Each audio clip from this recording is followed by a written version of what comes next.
આમોદ તાલુકા કોંગ્રેસ પ્રમુખ તથા કાર્યકરો દ્વારા આજે રાષ્ટ્રપતિ મહાત્મા ગાંધીજીની જન્મ જયંતિની ઉજવણી શહેરના ગાંધી આશ્રમ ખાતે કરવામાં આવી હતી। કાર્યક્રમની શરૂઆત ગાંધીજીના સ્ટેચ્યુને પુષ્પહાર અર્પણ કરીને કરવામાં આવી। ત્યારબાદ ડોક્ટર બાબાસાહેબ આંબેડકરના સ્ટેચ્યુને પણ શ્રદ્ધાંજલિ અર્પણ કરવામાં આવી હતી। આ પ્રસંગે કાર્યકરો દ્વારા ગાંધી આશ્રમ ખાતે આવેલા ઐતિહાસિક દાંડીકૂચના દ્રશ્યો નિહાળવામાં આવ્યા હતા તેમજ ગાંધીજીના સૂત્રો, વિચારો તથા તેમના જીવન પર આધારિત પુસ્તકોનો અભ્યાસ પણ કરવામાં આવ્યો હતો। કાર્યક્રમ દરમિયાન તાલુકા કોંગ્રેસ પ્રમુખે જણાવ્યું કે આજના યુગમાં ગાંધીજીના અહિંસાના સિદ્ધાંત અને સત્યના માર્ગનું અનુસરણ કરવું સમયની માંગ છે।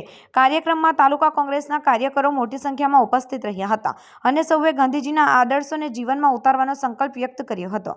રિપોર્ટર મોહસિન કારા, ગુજરાત અદ્ભુત ન્યૂઝ, ગુજરાતી। આજ રોજ 2 ઓક્ટોબર મહાત્મા ગાંધી જયંતિ નિમિત્તે આમોદ ગાંધી આશ્રમ ખાતે મહાત્મા ગાંધીજીને પુષ્પાંજલિ અને શ્રદ્ધાંજલિ અર્પણ કરીએ છીએ અને કોટી કોટી નતમસ્તક વંદન કરીએ છીએ।